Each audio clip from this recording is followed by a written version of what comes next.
The following message is transmitted at the request of local authorities.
Alright, welcome back to MMG. You guys like that intro? Was it creepy? Was it some good fear porn? Alright, so I'm going to talk about all kinds of news. I'm going to talk about Davos, this pandemic, this virus, right? And just a lot of things that are going on and being said by a lot of elites. First of all, listen, guys. There's two things that sell the best. One is sex, right? And then the second is fear porn. Humans are wired for fear and sex, but the reason we really enjoy watching like end of the world movies, conspiracies, anything that causes fear, that may cause harm to you, is because for thousands of years humans, back in the day, had to constantly have their guard up, from roaming marauders to long live the king, right? So what I'm trying to say is, for thousands of years, the world was much more dangerous for people, right? Um, People migrated. This was before technology, before the Industrial Revolution, right? When we were basically living in caves or making huts. So back in the day when people were nomads, right? We would go from one place to another hunting, and you would come across other people who may be harmful, or animals, right? So it's wired into our nervous system to pay attention to what may come to harm us. It's also something that we need and we want, because, these days there's not that much danger. So it comes out as entertainment, but we demand it for our survival, right? Also, back in the day, if you didn't store for the winter, right, and you didn't, there was a pre-farming era, and then there was even the farming era, where you had to store all the meat with salt, or you had to farm and store away for winter. That's called savings, by the way, today. And so you had this fear of winter is coming, right? So what I'm trying to say is fear porn, it sells. It gets clicks, it gets views, and do things get blown out of proportion on the internet? Yes, absolutely, because people make money off of it, right? So am I doing that right now? A little bit with the thumbnail, right? With the clickbait title and the thumbnail, but I have to do what I have to do to get people's attention. But it doesn't matter. I'm going to talk about it. So it's not like false advertising, right? Um but I just want to let you guys know, it seems like it's World War Z, that movie uh with the zombies and this virus spreads, right? Uh it almost sounds like that's what's about to break out. I don't think it's going to be that bad. This form of virus has been around. The last one was SARS, or no, Ebola. Ebola was Ebola, and the other one that was similar was the Middle East Respiratory Syndrome, coronavirus, and that thing spread all around the world as well. So it might just be not, thousands of people might get infected, hundreds may die. Although it's actually spreading very quickly right now, this coronavirus in China. So let's take a look at that. So China quarantines city of 11 million as Hong Kong confirms second case of coronavirus. And the reason I'm going to talk about this is because of the markets.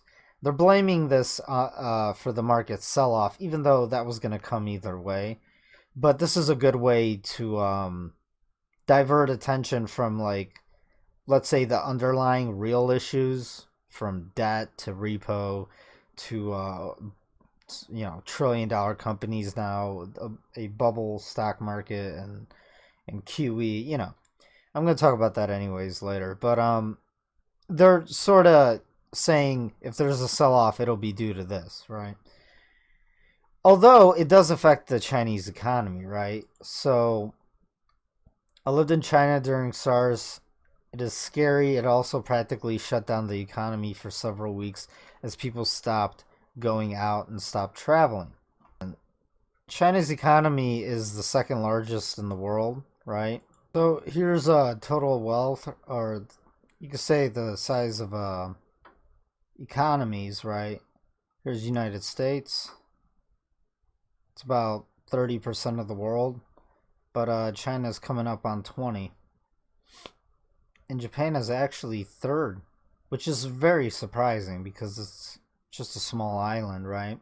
But they do have a lot of manufacturing. They have probably the best auto manufacturing company in the world, at least. But that is surprising. I thought Germany would be larger, and the United Kingdom, but apparently they're not. So I just wanted to show that. So it does matter, right? Challenging the system and saying, why should I support free enterprise? Why should I support capitalism? Okay, is it the role, though, of all three of you that Success, you're going. All right, so here's the article. Hong Kong has reportedly confirmed a second case of coronavirus. More details to come. That was 1530, 1500, just 3 for USC. Well, it's 3 p.m. After praising all China's efforts to contain the outbreak, the WHO Director General announced that the emergency committee would delay its decision on whether to declare the coronavirus a major health emergency of international concern because the committee wants more information. It's unclear exactly why they're hoping to learn between today and tomorrow, but with the pace at which the virus is spreading, it's possible nearly 1,000 cases will have been identified by then. And I was listening to this. I can't play it anymore. It's weird, but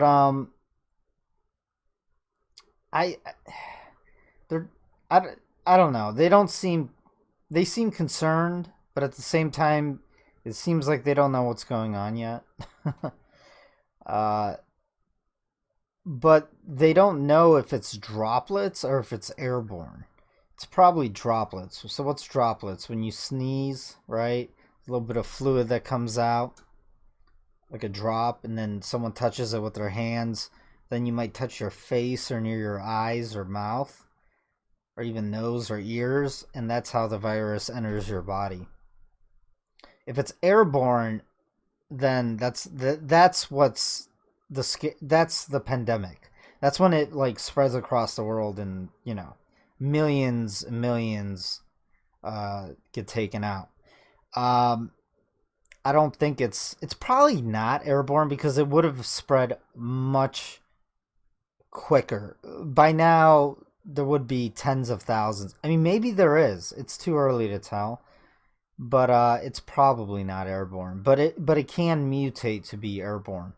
Of course, if that happens, markets will tank. So, they're starting to go to airports and they are screening people as they get off flights. Chinese authorities have reportedly suspended all outbound air and train travel from the city, expanding on their that nobody leave and nobody enter the city in central China, which has population of 11 million, making it larger than New York City. No flights have taken off from that airport for the last 40 minutes. So, screenings for virus have been expanded to airports in Atlanta, Chicago, New York, elsewhere. Russia has tightened its border of Chinese.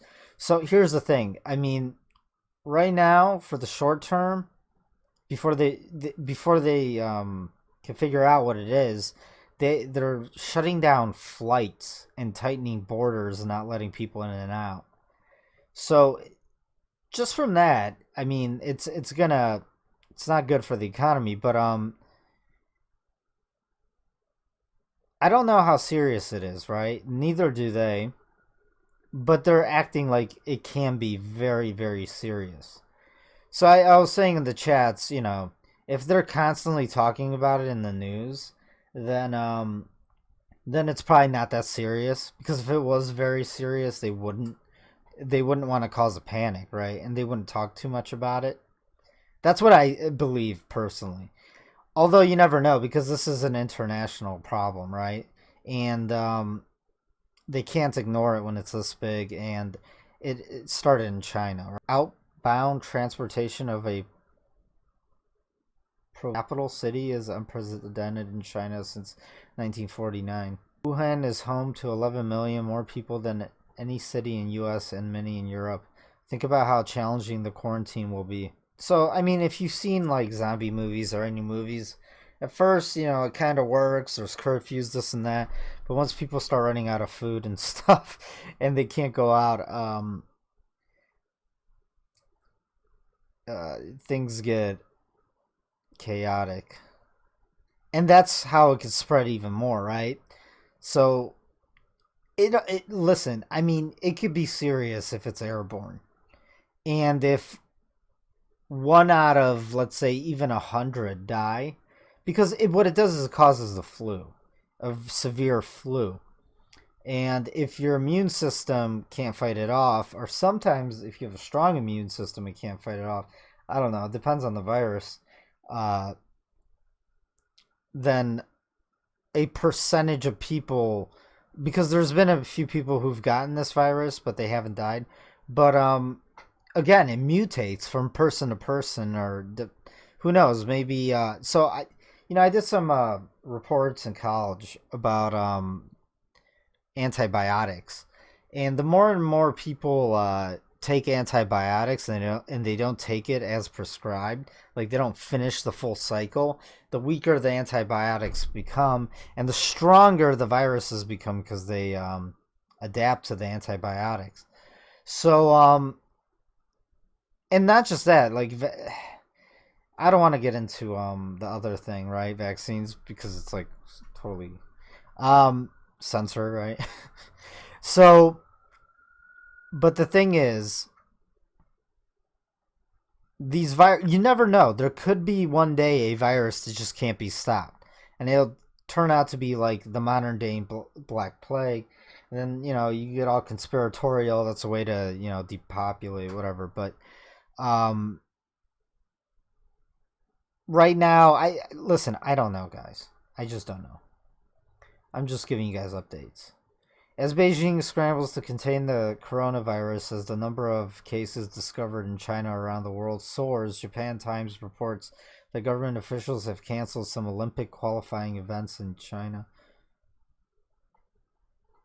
Just as we suspected, Chinese authorities have revised the death toll for the Wuhan coronavirus outbreak to 17 on Wednesday, meaning that in under 24 hours, the death toll has practically doubled, that's pretty quick in one day.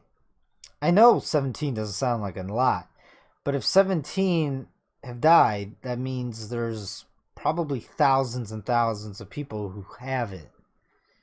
And who knows what the lag time is. So with the flu, right, you'll get it and it might take a couple days for you to have some serious symptoms, and then another like week for you to become severely, well, I wouldn't say a week. Depends on your immune system, right? Some people could probably walk around with it for a couple weeks. Some people within 3 days are just better. And meanwhile, Russia made reports claim that a passenger from Shanghai has been hospitalized, a sign that the virus may now have spread to Russia. And it's also in Washington, in the U.S., the state. Novel coronavirus deaths rise. Yeah. So, this is interesting, right? Some good fear porn, some fun, until it's serious. But, what did Trump say? We have it totally under control, Trump says.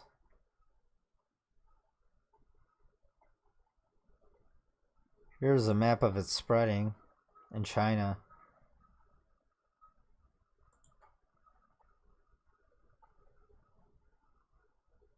So, you have to understand the population of China is enormous and it's very dense.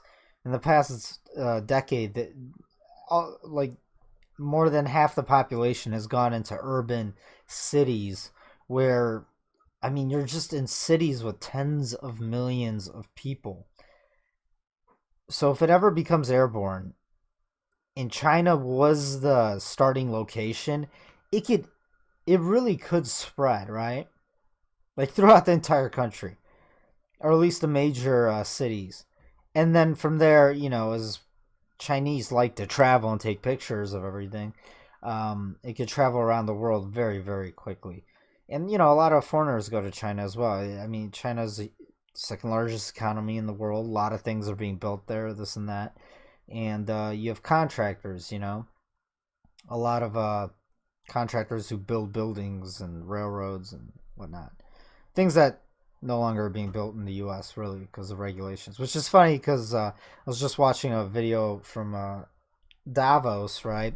The economic forum where all the elites fly to in their Lear jets and then complain about global warming and then talk about economics and plan for our futures.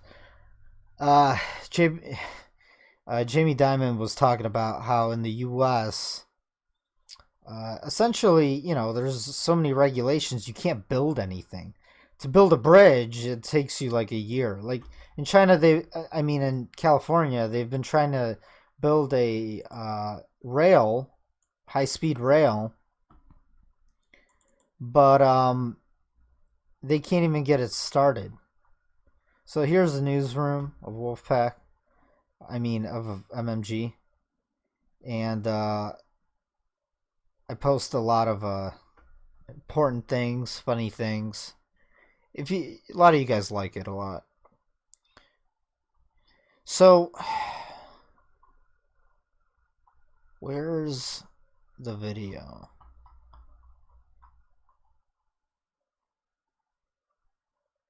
Anyways, I posted the JP Morgan interview with Jamie Dimon, right? He's the CEO of JP Morgan, largest bank in U.S. And he was talking. The problem with these CEOs and elitists and bureaucrats and all that, I honestly do not know. So when I'm talking about the private market, right, the CEOs, I don't know if they are as dumb as they seem to be, or they just have an agenda, so they will compromise their own beliefs and just say a narrative, right? And then they just seem dumb, right? So Jamie Dimon had it half right. I did post it in here.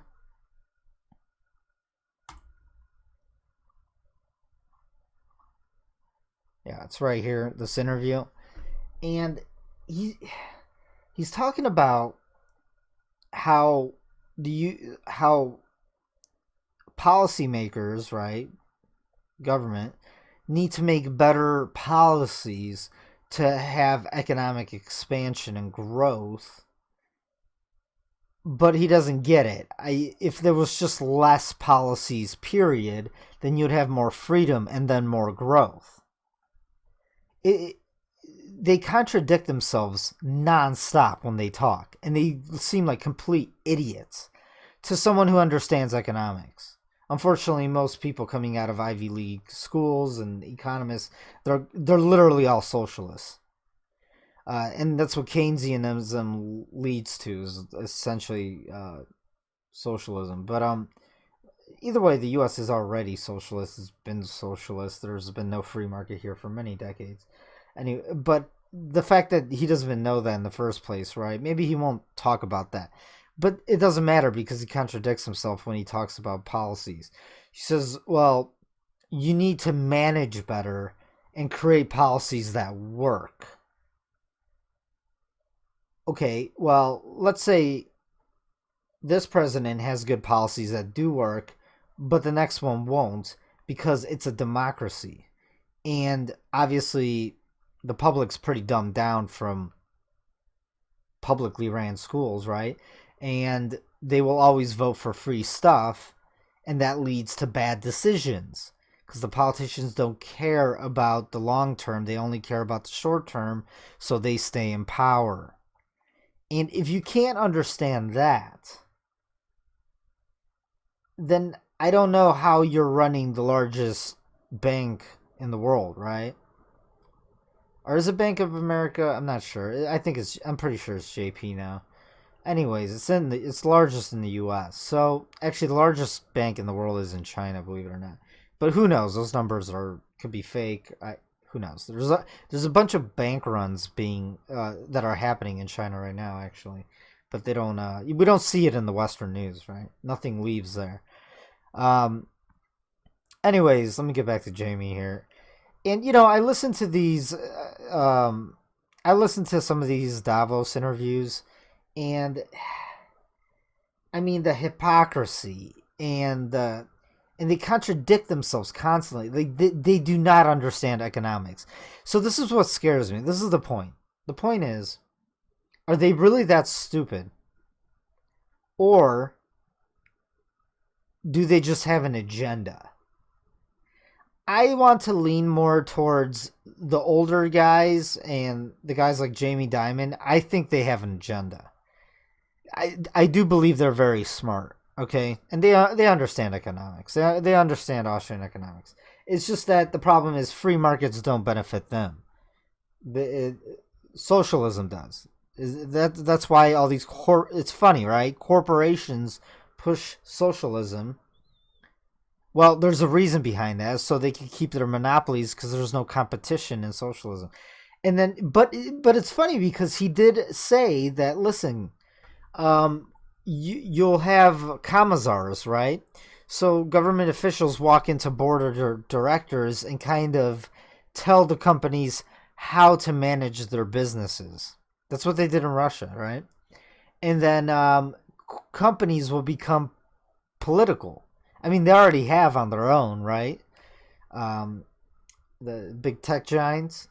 And that's why they're all going to fail in the end, just like all the companies failed in Russia, right? That's why the Russian economy is just, it's tiny.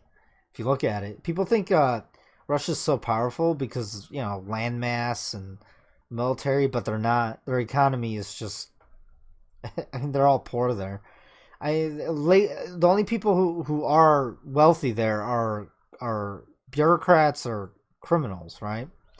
And there's not a big difference.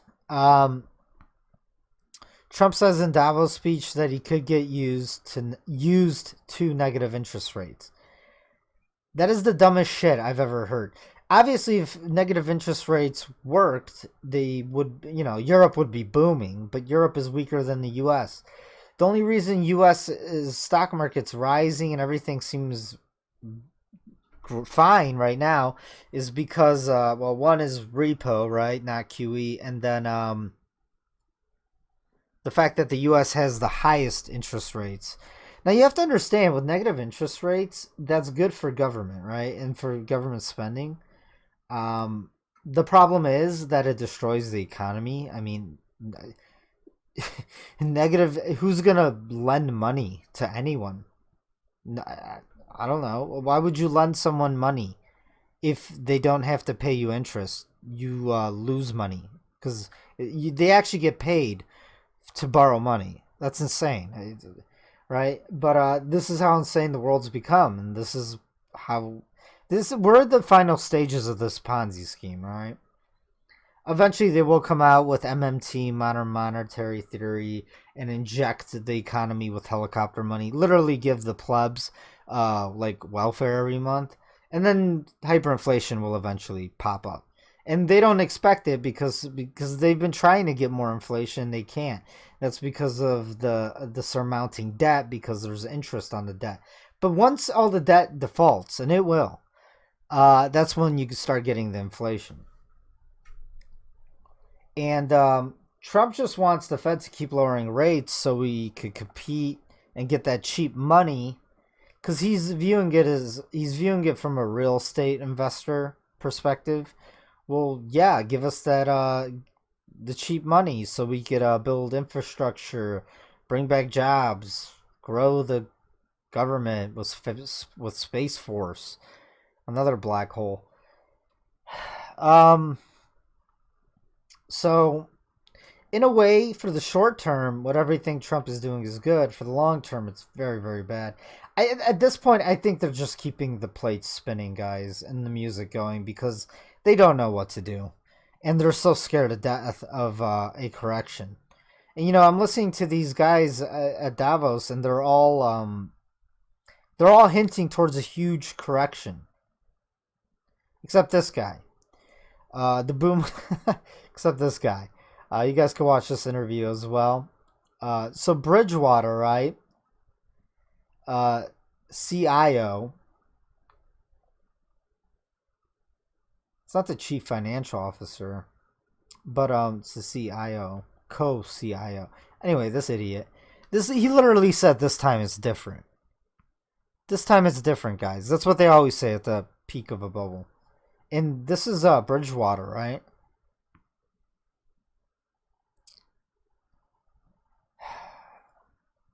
Anyways.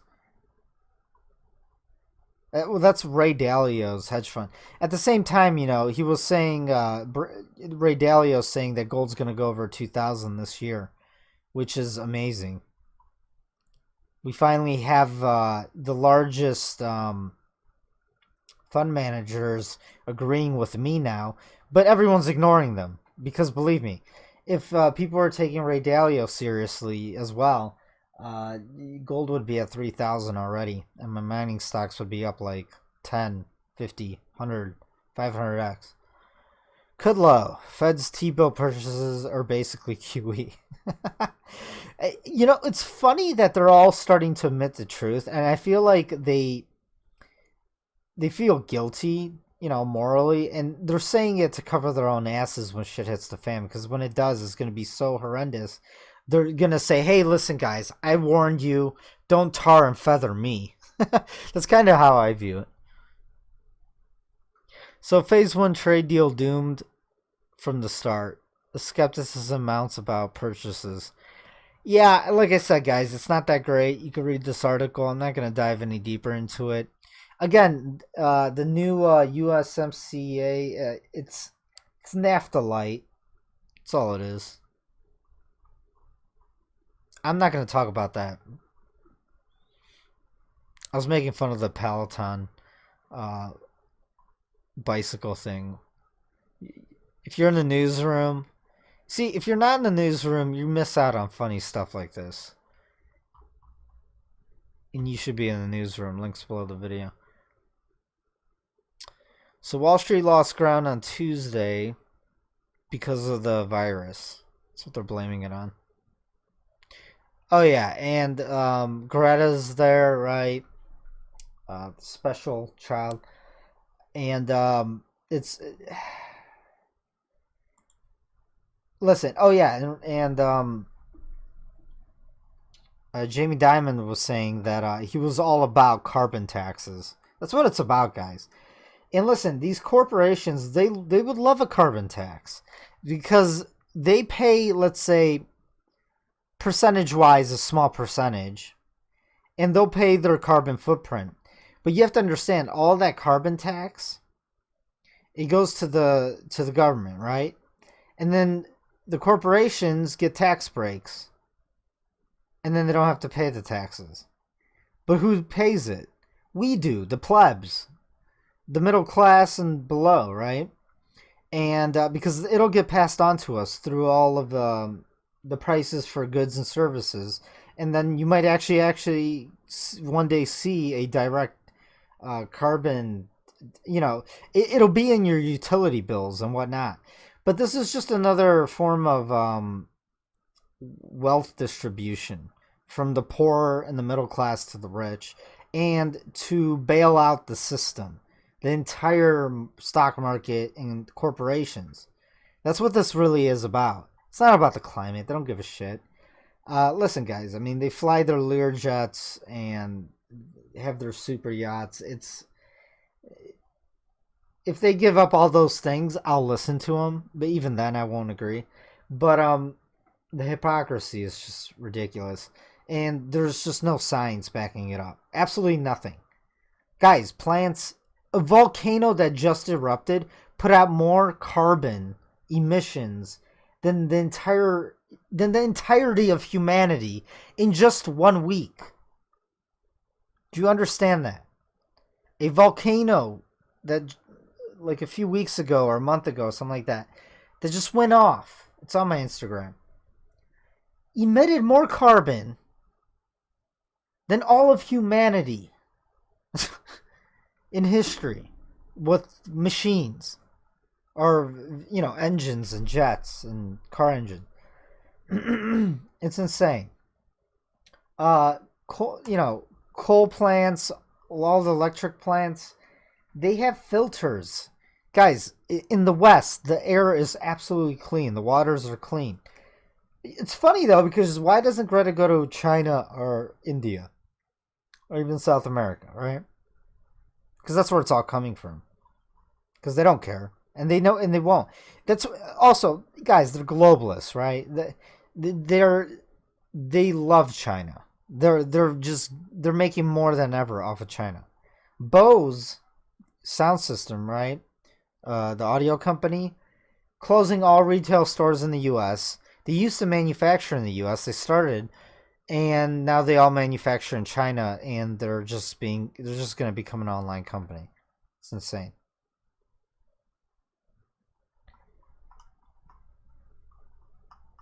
So what else is going on? Just give me a second to scroll here.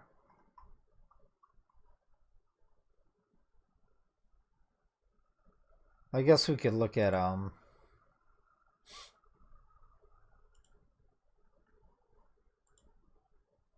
look at this. So Ray Dalio, literally the largest fund manager, right? Well, he created index funds, and he owns Bridgewater. He literally said cash is trash. Buy gold. That is crazy. Now the cynic in me wants to think that, oh, what is this, reverse psychology for the markets? Because this guy and everyone else who for the past decade has been trashing metals, even though it's outperformed the stock market, and mining stocks in this past year have outperformed everything. They've even outperformed crypto. God, the crypto people are annoying. They're the reason why I stopped doing so many videos about crypto. It's the people. They're so stupid and annoying. They're just constantly pumping their own bags. That's all it is. And it's immoral. It's low IQ, and in the comments they leave sometimes, they're so stupid. It's like all the topping. It's all of the talking points. And I'm not even gonna. I digress. It's funny though, because Dalio doesn't think there will be a recession this year, and he said investors should look beyond 2020. Well, here's the thing, guys. The recession, right? It might start this year, but they won't acknowledge it until 2021, right? And right now, everyone does not know how much higher this melt up and how much longer it could go. But everyone knows we're in the final phase, right? We're in the last inning. And there's a part of me that thinks, right, if they just run up the market really, really high, when it drops and has a correction of 15, 20, 30%, it's still going to be overvalued and highly elevated. Meaning the real economy might not feel it for longer just because they ran up and made the bubble so high. And if they do have like some secret cash fund, listen, I don't want to talk about this, but 21 with a T trillion, right, has gone like missing. And I don't want to talk about it. Look it up. Research it yourselves. I posted in the newsroom like yesterday or the day before. Or maybe I'll post that interview after this video in the newsroom. And I don't want to talk about that. But they could stop a market from falling. That's why I think, this is my theory, right, of what's going to happen in the next like 5 years. There won't be like a market crash. It'll just be a huge, well, there will be a crash, initial crash, then they stop it, right? And then it might trade sideways for some years while inflation starts running really high. They do QE, they do MMT, and then it keeps the equity markets it keeps the bubble going for a little bit longer. Except that the real economy is going to really start suffering as people can't pay off their debts, and you start running into some serious noticeable inflation, right? So let's get back to Dalio. Just give it a second. So we had David Tepper had texted into the show on Friday and suggested right now that you have to be in the market full on. And so the question is whether everybody jumps on the train, everybody gets in full on, and then the problem arises that you're talking about. I think that's most likely. But then the question is when do you jump off the train? But also the question is, what do you jump into when you jump off the train? And the issue is you can't jump into cash. Cash is trash, okay? Cash is that they're going to, because they're going to print money. What do? You get out. That's crazy that he is coming out and saying the truth. This is what I've been saying, and everyone else who's been made fun of by the mainstream and all the financial professionals and economists, the gold bugs and the conspiracy theorists. But they're all saying what we've been saying for like 5-10 years, right? And now they want to take credit for it. But they knew. Listen, they all knew. They just all benefited from the bubble, right? And towards the end, they're going to just come out, warn everyone, say what might happen. And then, they think they're going to be in the clear. They had nothing to do with it. But they knew. This entire time. By the way, I have to stop this every few seconds so I don't get hit with the strike. What's funny? They always... I don't know why CNBC does this, but I guess it's good visuals, right? They always sit outside, and then you have the mountains in the background with all the snow. And the interview, so whoever's getting interviewed, they usually don't have a coat on, and you can tell they're cold. It's just funny. It's something they notice. Okay, so cash is not going to. So what do you do? So what you have to do is you have to have a well-diversified portfolio. And first of all, you have to be global, and you have to have balance. And I think, See, that sounds a lot like Peter Schiff, right? You need emerging market stocks now and internationals. There's a problem with that, though. I think, yeah, they will, the third world and the second world emerging markets, I do think they will rise after the dollar falls, but I think it's going to be much later. I think it's a little early to jump into those. Even once the dollar starts losing its value and the markets start correcting, I think it's going to take many years for the emerging markets to strengthen back up because it's going to be a global depression. I don't want to grab, Not financial advice, my personal opinion. Headline's going to be, again, anyway, is I think that you have to have a certain amount of gold in your portfolio, or you have to have something that's hard. There are 3 monetary systems. Right, hard assets. That happen. The first is, in the old days, it had intrinsic value. You'd carry around gold coins. Then we come up with the idea of banks or even central banks. And what they do is they create certificates, we call notes. All right, we all know this, right? but he's talking, you have to understand, the people who watch him are supposed professionals on Wall Street. And he's explaining the basics to them because they don't teach you this in universities or in public school. Public schools don't teach you anything, but not even in universities they teach you about real money, hard assets, right? In the business school, they might mention it. That's about it. And in economics, they definitely didn't mention it. They didn't even talk about it. They talk about gold as a historic thing, but they never talked about how it's still money and central banks are buying more than ever, right? So, anyways, I don't really have much to say. I mean, except for the fact that if these Wall Street guys and other hedge funds and money managers take his advice as they have been taking it for the past 10 years,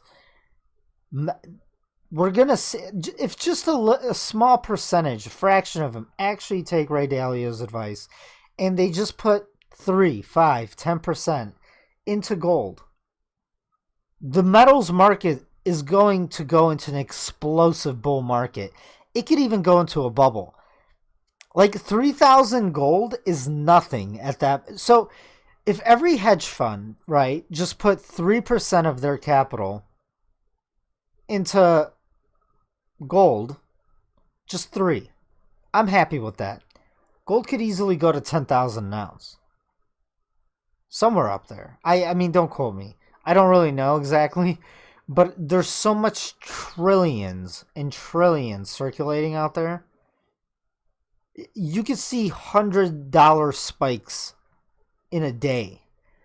Of course, this isn't going to happen. It's only going to happen when people become fearful and this bubble, the stock market bubble, finally gets pricked and the economy rolls over. Now, I'll talk about that. If the top is in again towards the end. That are claims on those things. One. Then you have a fiat monetary system, which means that you can print whatever amount. Appreciation of the exchange rate and the printing of money is not effective in either of those cases. Go next to it. Someday when it, I would say Libra or something which has more stable value, has got more potential. But also, who's going to do the buying? Central bankers and others. What are they going to hold as reserves? What has been tried and true? Are they going to hold digital Bitcoin? They're going to hold gold. That is a reserve currency, and it's been a reserve currency for 1,000 years. That is a reserve currency. Are they going to hold digital Bitcoin? They're going to hold. He's just trashed Bitcoin. By the way, guys, the world's not going to go on some sort of Bitcoin standard. Their central banks all around the world are creating their own cryptos. They don't like BTC, right? So stop lying to yourselves. Like, this was obvious. You think they're not going to go down without a fight. And matter of fact, they could put so many regulations and make it illegal that it will affect the price negatively in the future. That's why I always say Bitcoin and crypto is extremely risky. All right.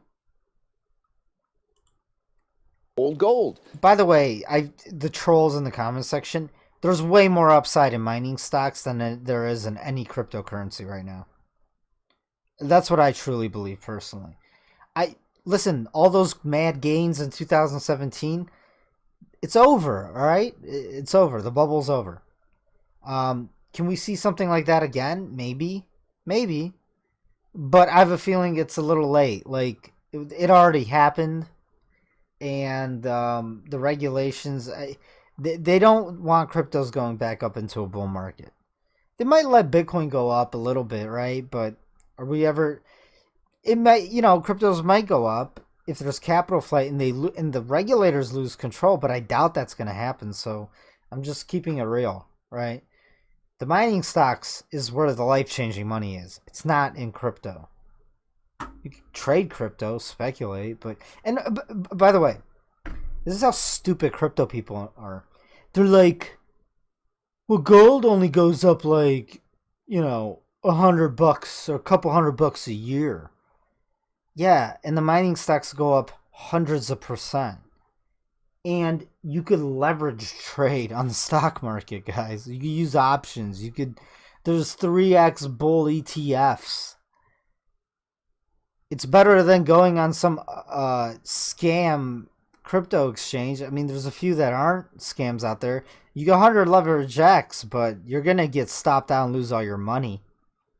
And those altcoins, they rally for like 2 days and then dump in like 2 minutes.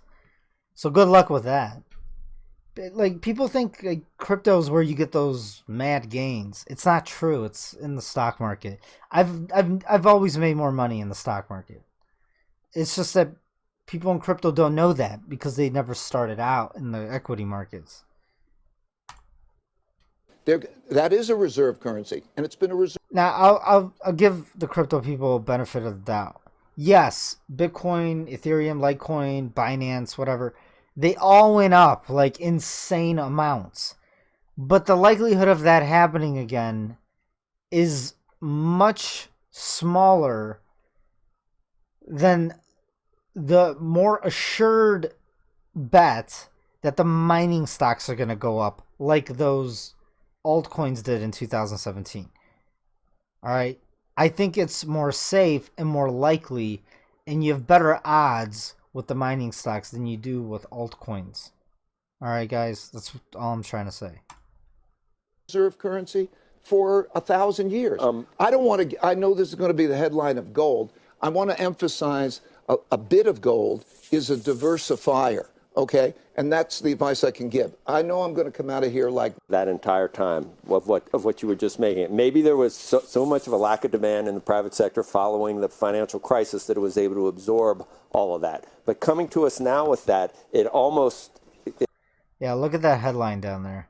Dalio, Bitcoin too volatile to be a store of wealth.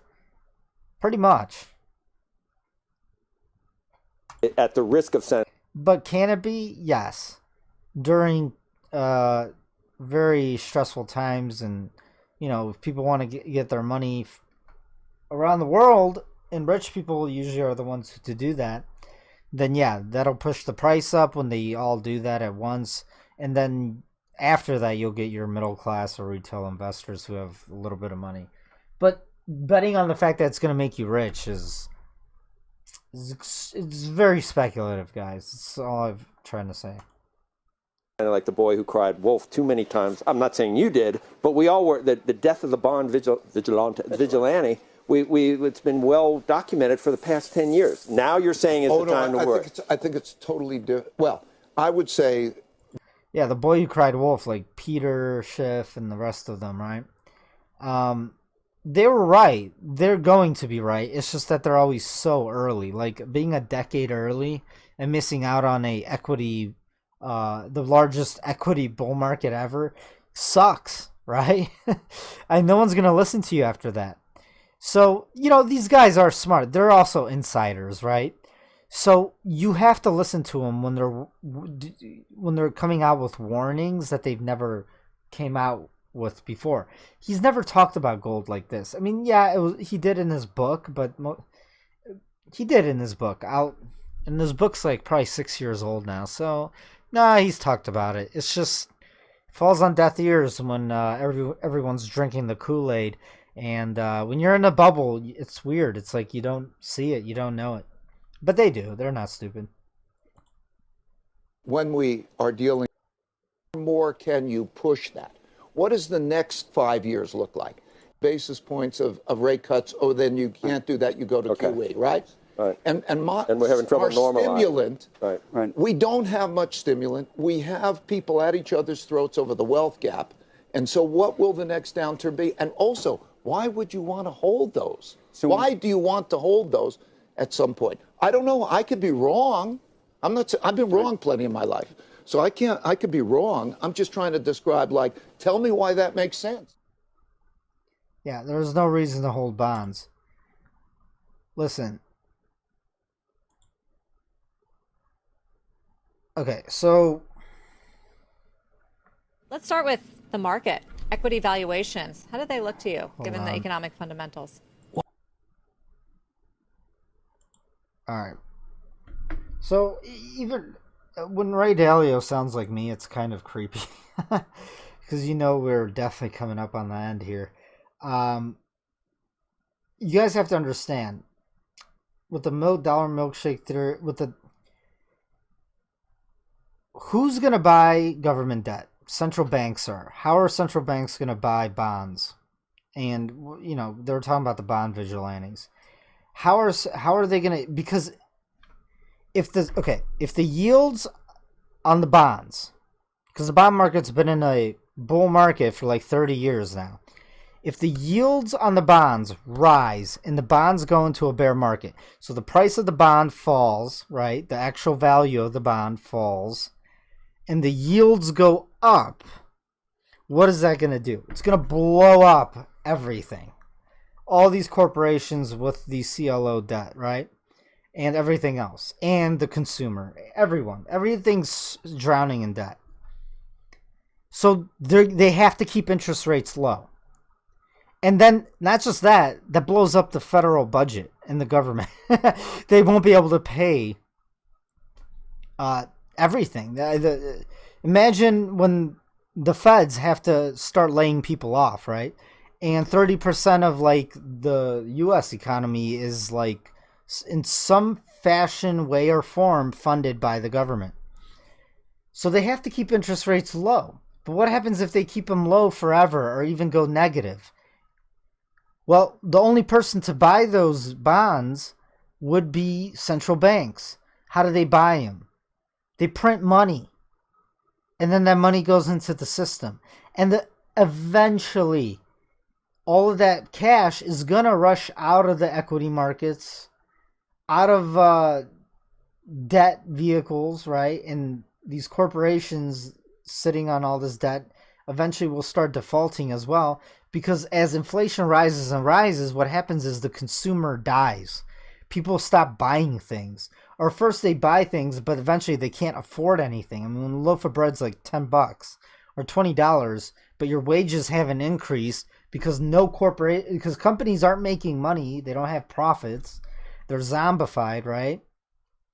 And small businesses aren't zombified. They don't get any help. They just all go out of business. What do you think is going to happen? And not just that, then there's the political divide. Then there's all these millennials who are like, hey man, you boomers had it great and we're poor. We can't buy homes. We can't pay off our student debt. There's this huge income inequality, right? So, and that's just going to usher in more socialism. And it's the worst. Listen, guys. This is the worst. In the next 5 to 10 years, it's like everything coming together is the worst possible scenario. That's why they're going to keep the music going as long as humanly possible, because even the elite are afraid of what's going to happen. They might have, you know, in New Zealand, all their new homes, but in bunkers. But I mean, the entire the financialization of the entire globe and all this endless credit and debt it's just not, it's gonna end, and it's in the higher the stock market goes and the longer this does go, the more painful it's gonna be. I think they're just so afraid that when it does go, that they will lose complete control of the entire system, right? That's why I say with these mining stocks, when they start going up, start taking profits and buying real things, right? Buy a home, buy a farm, try to become self-sustained, buy solar panels, buy a windmill, I don't know, buy a boat. So I think I'm done for today. Gold price looks great. My last video was still on point, right? Let's take a look at the gold price. You know, I do trade other equities. That's for the private members. So this is a 6-hour chart. Looks like it's ready to break out and rebound. Look, silver's on the right here. It's going to get back above 18. Gold, guys, this is, I mean, this sort of looks like a giant bull flag again. But this also looks like inverse head and shoulders again. Or if the price could get back up to 1570, then you're going to get a giant cup and handle. And then a breakout to the upside. Alright? And this entire price action right here is just consolidation. It's a spring winding up, and it's going to shoot the price up, more likely. Why do I say that? Because my all-time high call is still in effect. Yes, the S&P hit... Where's my other chart? I don't know. What did the S&P hit? The S&P hit 3,342.40, somewhere around there. 3,340. All right, so I called all-time high at 3,220. I'm off 120 points. That used to be a decent size, but with the market cap this big and the market this big, it's not. I'm still close enough to be able to say, hey, I called it. Are we there yet? Well, stand by for my next video. I'll make a video tomorrow and we'll do more TA. Alright guys, smash some likes, leave anything in the comment section, go to my website if you're interested in the private group. You know, I share the indicators I use. Well, I let you guys know what I use, and then you guys could download them. I share my own trades. I do research on mining stocks, and we all share information. It's a great community, and we also cover the news. We look at the news for the mining stocks, and if you're interested in it, go to my website. Until next time.